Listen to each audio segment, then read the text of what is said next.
하나님께서 주시는 은혜와 평강이 여러분의 삶 가운데 언제나 충만하시기를 간절히 원합니다. 안녕하세요. 저는 부처오늘교회를 섬기고 있는 정재욱 목사입니다. 우리가 삶을 살아가다 보면 본질을 들여다보기보다는 피상적인 현상과 겉모습만 바라보고 살아갈 때가 너무나 많이 있습니다. 이것은 바로 우리의 눈에 보여지는 것과 귀에 들려지는 것, 바로 그 직접적인 것에 우리는 더 많이 노출되어 있기 때문이죠. 당시에 골로새 교회 성도들이 먹고 마시는 것과 여러 규정에 집중했던 것도 바로 직접적으로 보여지는 부분이었기 때문일 것이라고 생각됩니다. 우리가 나무를 바라볼 때 먼저 주목하게 되는 것은 꽃이나 열매입니다. 그러나 그 나무의 견고함은 뿌리에서부터 시작됩니다. 오늘 말씀을 통해 다시 한번 피상적인 것이 아닌 본질이 되시는 그리스도, 우리의 뿌리가 되시는 하나님을 바라보게 되기를 원합니다. 오늘 우리에게 주시는 하나님의 말씀은 골로새서 2장 16절부터 23절까지의 말씀입니다.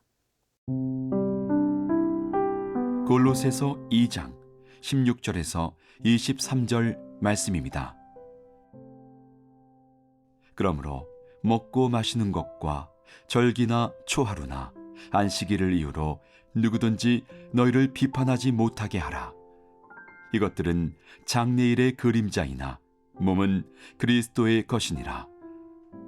아무도 꾸며낸 겸손과 천사 숭배를 이유로 너희를 정죄하지 못하게 하라. 그가 그 본 것에 의지하여 그 육신의 생각을 따라 헛되이 과장하고 머리를 붙들지 아니하는지라. 온몸이 머리로 말미암아 마디와 힘줄로 공급함을 받고 연합하여 하나님이 자라게 하심으로 자라느니라.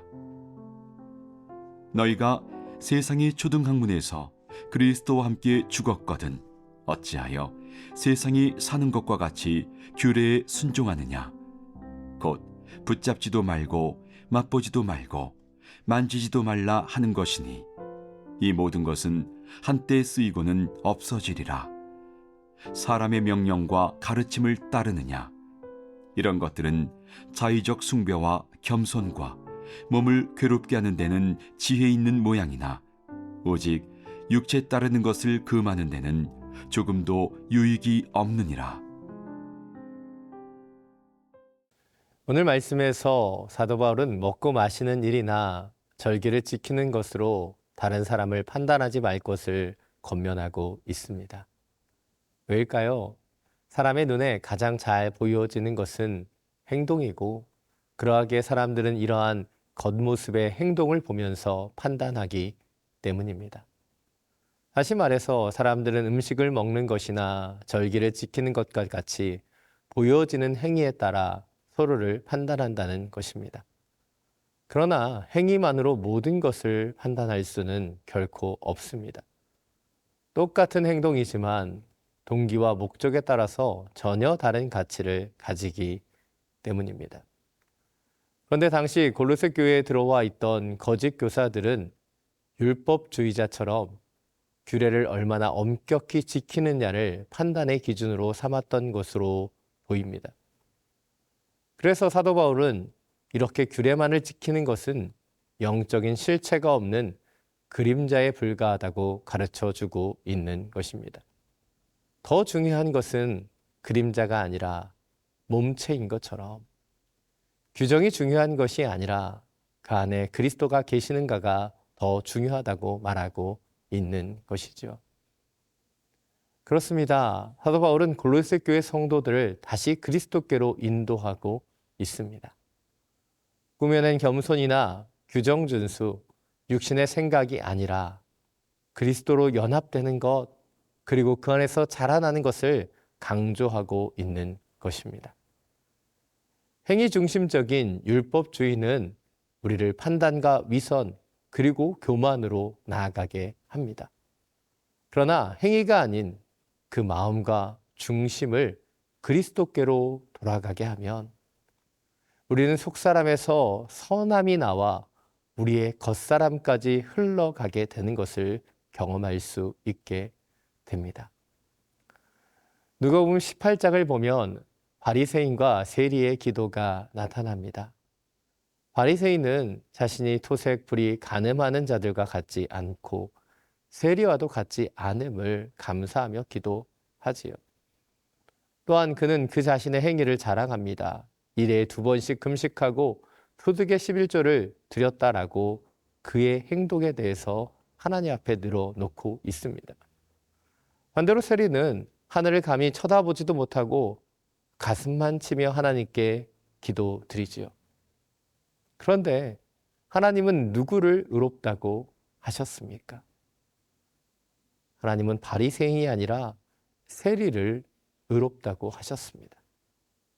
바로 하나님은 그 중심을 보셨기 때문이죠.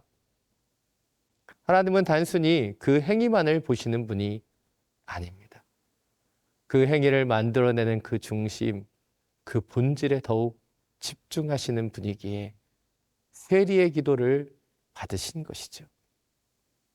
오늘 하나님께서도 우리의 행위가 아니라 중심을 먼저 보십니다. 산 여러분, 지금 여러분의 중심과 마음이 하나님과 온전히 연결되어 있으십니까? 그 연결된 마디와 힘줄로 하나님께 온전한 공급을 받고 계십니까? 오늘 우리에게 주신 이 말씀을 통해 우리의 중심을, 우리의 본질을 돌아보는 주님의 시간이 되기를 간절히 원합니다.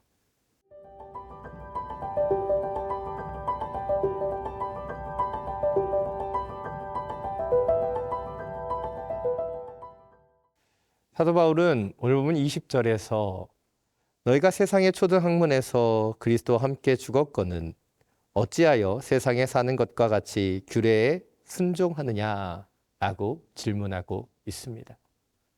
이것은 골로새 교회 성도들이 거짓 교사들이 가르치고 있는 금욕주의에 빠져 있었기 때문이죠. 여기서 금욕주의란 인간의 본성적인 욕망을 자신의 의지와 이성으로 억제함을 통해 하나님께 인정받으려고 하는 노력이자 모습입니다. 그러나 금욕주의적인 수행은 인간의 본성에 반하는 것이기에 이 모든 수행의 과정은 아주 큰 고통의 시간이라고 할 수 있었습니다. 그리고 이렇게 고생스럽게 수행한 사람들을 보면 이들은 이렇게 수행한 자와 수행하지 못하는 자를 나누고 차이를 두려는 모습을 보이는 것을 알 수 있습니다.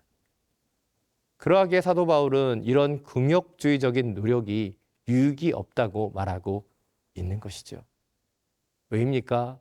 먼저 이미 예수 그리스도께서 인간의 모든 죄를 대속하심으로 모든 성도들은 깨끗하게 되었기에 이러한 수행이 더 이상 필요 없다고 말하고 있는 것이죠. 또한 더불어서 사도 바울은 23절에서 이러한 금욕주의가 몸을 괴롭게 하는 데는 지혜 있는 모양이지만 육신의 욕망을 이겨내는 데는 전혀 도움이 되지 않는다고 말하고 있습니다. 그렇습니다. 육체의 욕망을 이겨내는 것은 인간 스스로의 의지와 수행으로 이겨낼 수 있는 것이 결코 아닙니다.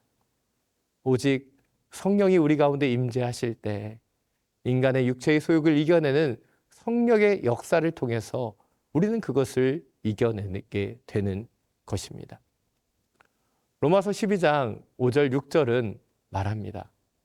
육신을 따르는 자는 육신의 일을, 영을 따르는 자는 영의 일을 생각하나니 육신의 생각은 사망이요 영의 생각은 생명과 평안이니라.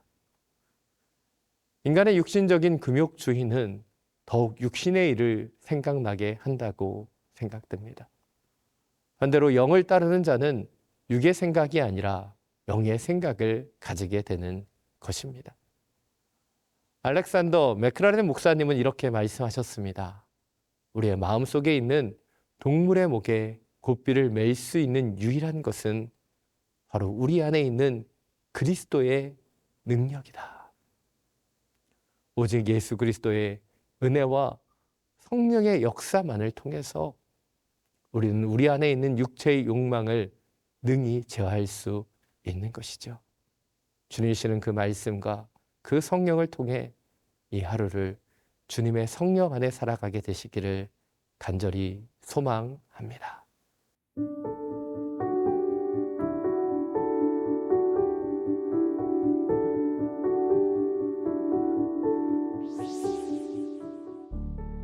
사랑이 풍성하신 하나님, 우리는 하나님 안에서 온전히 살아가기를 원하지만 정작 우리는 세상의 사람들처럼 보여지는 것에 주목하며 살아가는지도 모릅니다.